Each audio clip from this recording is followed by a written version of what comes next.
Hello, ഇന്ന് നമ്മളൊരു മൊമോസിൻ്റെ റെസിപ്പിയാണ് നോക്കുന്നത്. അതിന് വേണ്ടിയിട്ട് ആദ്യം നമ്മൾ മൈദ ആഡ് ചെയ്ത് കൊടുക്കുക, പിന്നെ കുറച്ച് ഉപ്പ്, പിന്നെ കുറച്ച് വെളിച്ചെണ്ണ ആഡ് ചെയ്ത് കൊടുക്കുക. ഞാൻ വെളിച്ചെണ്ണയാണ് എടുക്കുന്നത്. പിന്നെ വെള്ളം ആഡ് ചെയ്ത് കൊടുത്ത് നന്നായിട്ടത് മിക്സ് ചെയ്ത് ഒരു ബോൾ ഷേപ്പിനാക്കി എടുത്തിട്ട് 15 മിനിറ്റ് റെസ്റ്റ് ചെയ്യാൻ വെക്കുക.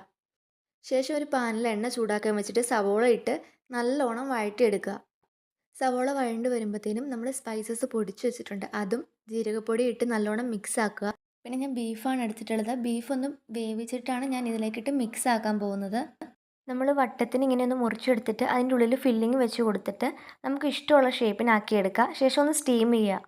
ഇനി നമുക്കിതിന് വേണ്ടിയിട്ടുള്ള ചട്നി റെഡിയാക്കാം. 2 തക്കാളി ഒന്ന് വേവിച്ച് തൊലി കളഞ്ഞ് കുറച്ച് ഉപ്പിട്ടൊന്ന് ക്രഷ് ചെയ്തെടുക്കുക.